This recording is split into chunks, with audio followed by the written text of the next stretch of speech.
Em 2016, o Brasil e a América do Sul sediam pela primeira vez os Jogos Olímpicos e Paralímpicos. Realizados no Rio de Janeiro, os Jogos contam com cerca de 10 mil atletas de mais de 200 países. Tendo em vista esse importante momento histórico, a URGS TV apresenta uma série chamada Dimensão Olímpica. Ao longo de vários programas, entrevistaremos profissionais de áreas como educação, sociologia, engenharia, educação física e também treinadores esportivos. No programa de hoje, conversaremos com Silvana Gellner, professora e pesquisadora da Escola de Educação Física, Fisioterapia e Dança da URGS. Ela falará sobre a participação feminina nos Jogos Olímpicos, o modo como a mídia retrata as atletas e também sobre como as relações de gênero afetam a prática esportiva. Confira! Professora, em primeiro lugar, muito obrigada por a senhora aceitar participar aqui do Dimensão Olímpica. E eu vou começar lhe perguntando, na verdade, sobre os primórdios das participações femininas nos Jogos Olímpicos. As mulheres elas só foram autorizadas oficialmente a participar desses Jogos a partir de 1900, na segunda edição dos Jogos Modernos. Como é que foram essas primeiras participações e em quais esportes as mulheres competiam? Na primeira edição dos Jogos, houve a proibição para as mulheres, porque o Barão de Coubertin entendia que elas poderiam vulgarizar o espetáculo esportivo. Então, essa interdição fez com que as mulheres só pudessem assistir os Jogos. Pelo próprio movimento das mulheres e também pelo próprio movimento de outros membros da Academia Olímpica, em 1900, portanto, nós temos a primeira participação, sobretudo no tênis e no golfe. Então, a inserção das mulheres no esporte e nos Jogos Olímpicos resulta, e isso é importante registrar, da própria pressão que as mulheres fizeram para participar desse espetáculo como um espetáculo esportivo, não apenas na assistência, mas fazendo parte como atletas. A senhora falou que começou no golfe, então, em esportes mais de menos contato, né? De menos contatos, modalidades individuais e modalidades de uma classe alta, A gente tem que pensar que os Jogos Olímpicos também, nesse momento, agregavam pessoas que eram pessoas da elite, ou militares ou da elite branca. E as mulheres que inicialmente participaram desses jogos têm esses marcadores sociais, São mulheres de modalidades esportivas que requer também um pouco de dinheiro para que elas pudessem participar. O corpo das mulheres ele é historicamente tido como necessariamente mais delicado ou frágil, Como é que se deu a inserção feminina em esportes de contato ou que exijam maior esforço físico, então diferente dessas primeiras modalidades, Nesse período do início dos jogos e por muito tempo houve a crença de uma certa fragilidade, ainda hoje a gente encontra isso, uma certa fragilidade do corpo feminino se pensado em relação ao masculino. É importante registrar que essa fragilidade está muito relacionada com o papel social que se atribuía às mulheres nesse momento, sobretudo a maternidade. Então, o corpo da mulher ele era visto como próprio para ser mãe. Nesse sentido, algumas modalidades esportivas, sobretudo as que requerem um pouco mais de força, de velocidade, eram vistas como perigos a essa representação de feminilidade. Então, a inserção das mulheres nos esportes de contato ou com mais violência, eles acontecem ao longo do tempo dos Jogos Olímpicos.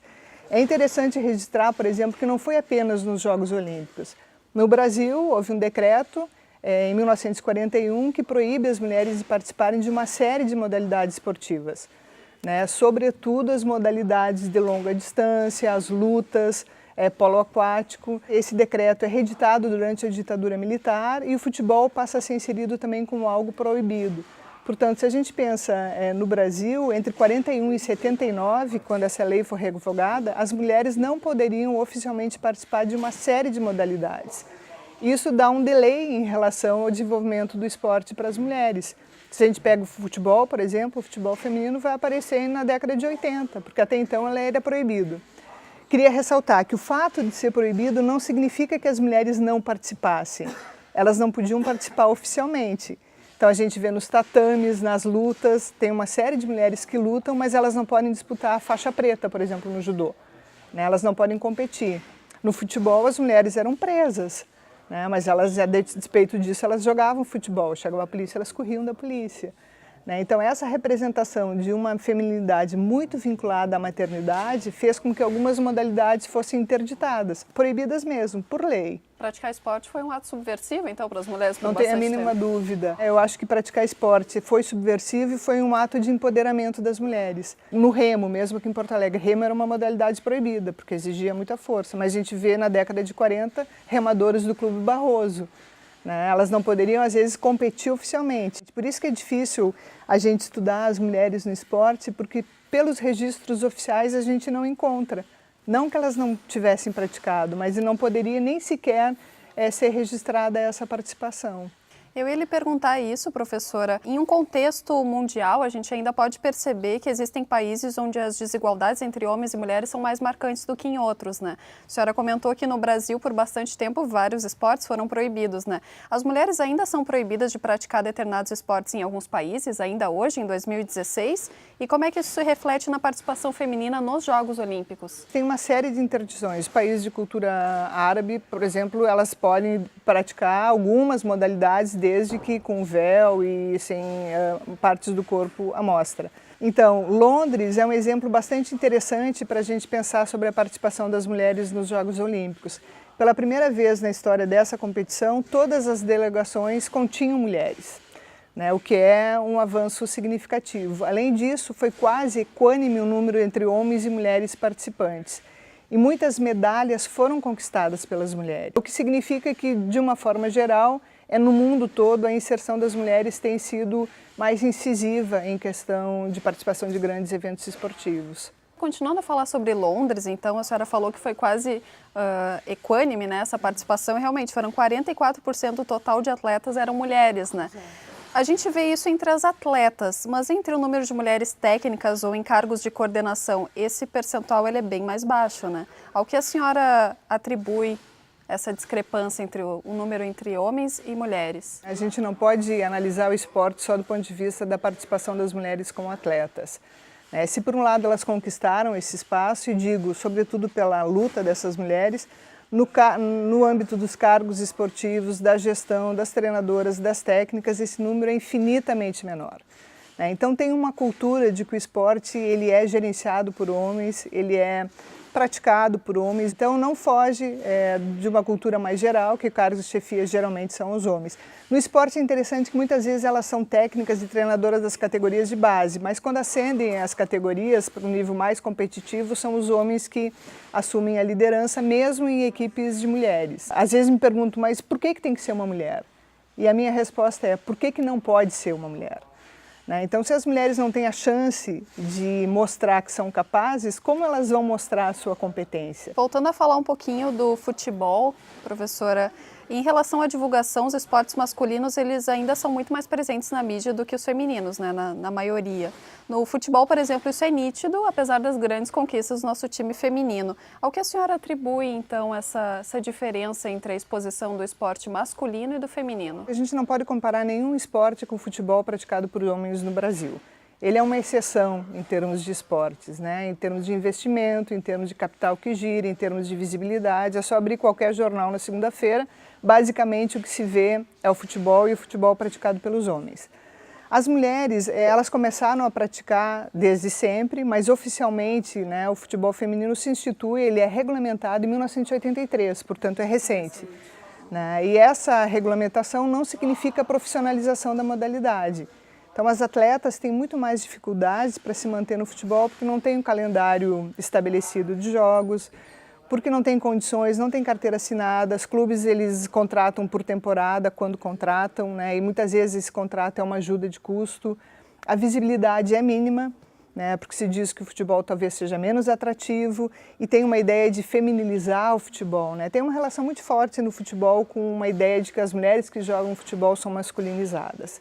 Então, uma discussão que se tem é que teria que torná-las mais femininas para atrair público, para atrair patrocínio. Isso é um absurdo, se a gente pensar. O que vale é o jogo. Então, se falam que as atletas têm que ser bonitas. Não, o que é bonito é o jogo. E daí tem uma representação muito forte na mídia, que é a sensualização e erotização das atletas, de todas as modalidades. Então, muitas vezes que a gente vê mais a exposição do seu corpo do que se falar sobre as suas habilidades técnicas e táticas. Então, no futebol, isso me parece que é um pouco mais forte, porque aí tem um demarcador de como o futebol no Brasil de homens é bastante forte, as mulheres elas sempre ficam à margem. Era justamente o que eu ia lhe perguntar. Quando a mídia aborda o esporte feminino, como é que ela o faz? ela aborda de maneira diferente do que o masculino. A senhora falou que é sensualizando, né, que são as musas do esporte. Não é bem pela definição atlética dessa mulher, mas é mais pela beleza estética dela, né? Sim, são as musas, são as meninas, são as princesas, né? Então tem uma representação muito forte que se atribui a um determinado modelo de feminilidade, e as mulheres que extrapolam ou que não estão de acordo com esse padrão, elas sofrem um preconceito muito grande. A mídia também faz uma outra observação. Geralmente os homens são fotografados em ação, as mulheres são fotografadas em poses estáticas. Então há aí uma diferenciação do que está sendo valorizado. Na medida que a gente fala que dificilmente aparece alguma discussão sobre a beleza de um jogador ou sobre o seu corpo, mas isso é muito vinculado com a questão das mulheres e que é uma questão que não está só no esporte, né? A cultura brasileira é uma cultura que objetifica as mulheres, né, e que as torna muitas vezes como objeto. Então, mais do que a sua competência em qualquer âmbito, o que vale é se ela é bonita ou se ela está dentro de uma representação de feminilidade considerada talvez a mais adequada. A gente vê isso se refletindo nos uniformes também, por exemplo? Com certeza. Né? Então, os uniformes das árbitras, uniformes das jogadoras de algumas modalidades, por exemplo, no vôlei de praia, aquele Brasil escrito no calção, na parte de trás, e geralmente quando se fotografa. A gente fez uma pesquisa durante os Jogos Olímpicos de Pequim, o que se fotografa das mulheres são as nádegas, né, as pernas torneadas, e os comentários são esses. Não importa a modalidade que ela está praticando. Ao mesmo tempo, professor, existem esportes que só podem ser realizados por atletas mulheres, né? Como o nado sincronizado e a ginástica rítmica, né? Pode-se dizer que esses esportes são somente femininos porque eles exigem umas características mais ditas femininas, como a graciosidade, por exemplo? Tem um movimento muito grande dos meninos que querem fazer ginástica rítmica, né, porque se identificam com aquela modalidade esportiva. No Japão tem muitos campeonatos, na Espanha tem campeonatos, aqui no Rio Grande do Sul já houve uma tentativa de inserir na Copa Escolar meninos praticando, porque eles têm interesse. E daí acho que é legal a gente pensar que não necessariamente há uma associação entre gênero e sexualidade. Então muitas vezes o que a gente percebe? Uma menina que joga futebol, imediatamente ou muitas vezes se faz uma relação de que ela não é feminina, portanto se ela não é feminina ela é lésbica. Essa linearidade é que precisa ser rompida. Pode ser como pode não ser. E também o que importa a sua orientação sexual. Do mesmo modo, o menino que quer fazer nado sincronizado, que quer fazer ginástica rítmica, por exemplo. Então tem uma associação que ele não é másculo, não é viril, portanto ele é feminino, e se ele é feminino ele é gay. Talvez sim, talvez não. Então essa linearidade ela está muito colada com a representação, digamos, mais normatizada do que seja feminino e masculino. E daí os esportes eles entram nessas lógicas. Minha próxima pergunta é justamente sobre isso, professora. Alguns esportes de alto rendimento eles exigem um corpo musculoso, muito bem definido. Isso faz com que algumas atletas tenham seus corpos masculinizados de alguma maneira. Há casos em que se chegou a questionar se algumas atletas eram mesmo do sexo feminino e foram aplicados testes genéticos, inclusive, né? Até que ponto o esporte faz com que se rompa essa barreira entre corpos ditos femininos ou ditos masculinos? Acho que o esporte, como qualquer outra prática social, ele reafirma, mas ele também contém em si possibilidades de implodir com essas representações. Né, os testes de feminilidade existiram, ainda existe hoje, eles podem ser feitos com outro nome, mas eles foram muito violentos para as mulheres. No primeiro momento, elas tinham que desfilar nuas na frente de uma banca para mostrar que eram mulheres de verdade, entre aspas, né? Então, essa ideia de algumas modalidades ou de alguns corpos que rompem com uma representação, que eu estava falando, mais normatizada de feminilidade, elas precisam atestar que elas são mulheres. Né? Além de violenta, ela expõe essas atletas de uma maneira bastante triste. Né? Algumas abandonaram os esportes por causa disso, outras tiveram grandes dificuldades. Então, o que eu acho interessante a gente pensar? Corpos de homens e corpos de mulheres são diversos entre si, mas também são diversos entre a categoria homem e entre a categoria mulher. Não dá para universalizar. Né? As mulheres são mais frágeis que os homens, algumas sim, outras não. Então, essa representação universalizada, muitas vezes o esporte acaba reafirmando, mas também ele implode essa afirmação. Quando a gente vê uma atleta como a Caster Semanias, que é a sul-africana, que teve uma performance estrondosa e ao ponto das pessoas pensar, bom, será que ela é mesmo uma mulher? Né? E é interessante que para os homens não existe um teste de masculinidade, porque tem toda a representação de composição corporal, que os homens são mais fortes, os hormônios, portanto, permitem que eles sejam mais ágeis, mais fortes. Sim, mas isso também depende de fatores sociais. Né? Ou seja, não é só um dado biológico que conta. A própria formação desde criança para praticar determinadas modalidades esportivas vai colaborando que as mulheres tenham mais flexibilidade do que os homens, por exemplo. Mudando um pouquinho agora de assunto, professora, e quanto à questão de patrocínios, há uma diferença entre o incentivo dado às equipes ou atletas mulheres e às equipes ou atletas homens? Enorme. Né? Tem algumas pesquisas que mostram que menos de 1% do investimento é para a equipe de mulheres. É muito pouco. Basta ver, por exemplo, acho que foi o ano passado, a gente teve a seleção brasileira de futsal, 5 vezes campeã do mundo, que não tinha patrocínio para ir para o Mundial, enquanto que a equipe masculina sempre teve. A equipe de handebol brasileira das mulheres tem muito mais sucesso que dos homens e hoje elas têm muito mais dificuldade de se manter na modalidade do que os homens. Então tem uma relação muito forte entre o investimento no esporte para os homens e no esporte para as mulheres, independente de modalidades. Se a gente vê que hoje ainda existe cargos, o mesmo cargo exercido por um homem e uma mulher em determinadas empresas, as mulheres recebem 30% a menos que os homens só porque são mulheres. E daí uma questão vai gerando a outra, não tem patrocínio, não tem visibilidade, não tem permanência, não tem campeonato suficiente, então não tem onde começa, né? Porque é uma situação que vai levando a outra e é difícil romper com isso.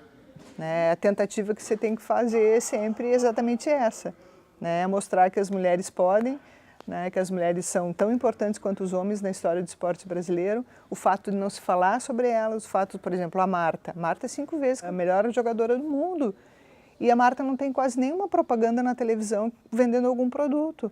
A gente tem uma série de jogadores que são infinitamente menos titulados, digamos assim. A Marta é a maior artilheira da seleção brasileira. Fez mais gols pela seleção que o próprio Pelé. Mas essas informações não aparecem. E, sobretudo, na publicidade, a gente vê poucas propagandas com mulheres atletas. Então, como incentivar novas gerações, como pensar na possibilidade das meninas se reconhecerem em atletas se elas não aparecem? É importante pautar o tema sobre as questões de gênero no esporte, porque elas são reais. E elas produzem não só corpos generificados, mas elas produzem representações do que seja atleta homem e o que seja uma atleta mulher. Né? Muitas vezes a gente choca quando alguns atletas, sejam homens ou mulheres, não correspondem àquilo que se espera.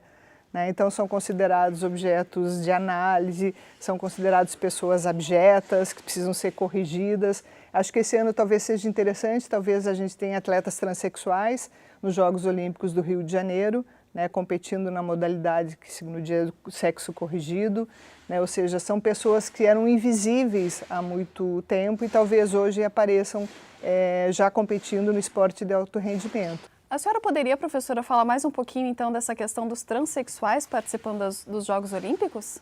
Então, tem uma discussão no Comitê Olímpico Internacional já há algum tempo sobre a possibilidade de atletas transexuais participarem ou não dos Jogos Olímpicos. Então, já foi autorizado, a possibilidade é que pessoas que tenham nascido com um sexo biológico alterem, né, a sua identidade de gênero, podendo fazer a cirurgia de redesignação sexual ou não. Então, o Comitê Olímpico Internacional autorizou para os Jogos Olímpicos do Rio de Janeiro que não necessariamente a pessoa precisa ter feito a cirurgia de redesignação, mas ela, a partir da nova identidade de gênero, tem todo um acompanhamento hormonal, sobretudo para as atletas, né, para que possa participar. Então, acho que são novidades que vêm pela frente, são possibilidades de pensar o esporte a partir de outros marcadores que não a divisão binária de homem versus mulher. Na medida que a gente vê uma pluralidade de gêneros, né, sendo possível e sendo possível no espetáculo esportivo. Se a gente pensar que o esporte é aquele espaço no qual 1/100º de segundo faz muita diferença e que o discurso biológico está sempre pautado e que os homens têm sempre esse 100º muito mais forte que as mulheres, pensar nessa implosão de uma pessoa que tenha nascido com uma identidade sexual e transforma essa sua identidade de gênero a partir do seu não reconhecimento com o sexo biológico com o qual nasceu, é bastante interessante e bastante importante, sobretudo porque essas pessoas merecem o respeito, o reconhecimento, a visibilidade, porque elas são pessoas como qualquer outra pessoa, né? E acho que o esporte, ao possibilitar isso, também está colaborando, está possibilitando essa maior visibilidade para as pessoas transexuais, né? Que elas vivem muito na invisibilidade. Bom, para finalizar, professora, a senhora conversou com a gente aqui da URGS TV no primeiro Dimensão Olímpica há 8 anos. Nesse período a gente pode dizer que houve avanços em relação à inserção das mulheres no esporte? O feminismo ele se tornou um assunto muito mais debatido, né? Mais político, ele está mais presente no nosso dia a dia. Até que ponto o esporte tem conseguido acompanhar essas discussões ocorridas atualmente? Eu penso que hoje as mulheres têm mais visibilidade se relacionados ou pensados do que 8 anos atrás, o que não significa que seja suficiente. Não, mas, de novo, atribuo às redes sociais e atribuo a um movimento das mulheres de se fazerem valer, né? Então tem toda uma discussão de empoderamento das mulheres pelo esporte. Eu acho que sim, eu acho que o esporte é um espaço de sociabilidade, um espaço de empoderamento e um espaço de exercício de liberdade para as mulheres. O fato de elas reivindicarem o Bolsa Atleta, o fato de elas reivindicarem campeonatos, reivindicarem espaços na mídia, acabou promovendo um pouco, não digamos uma melhoria completa, né? Mas acho que relacionado a 8 a 10 anos atrás, hoje a gente tem um pouco mais de possibilidades concretas.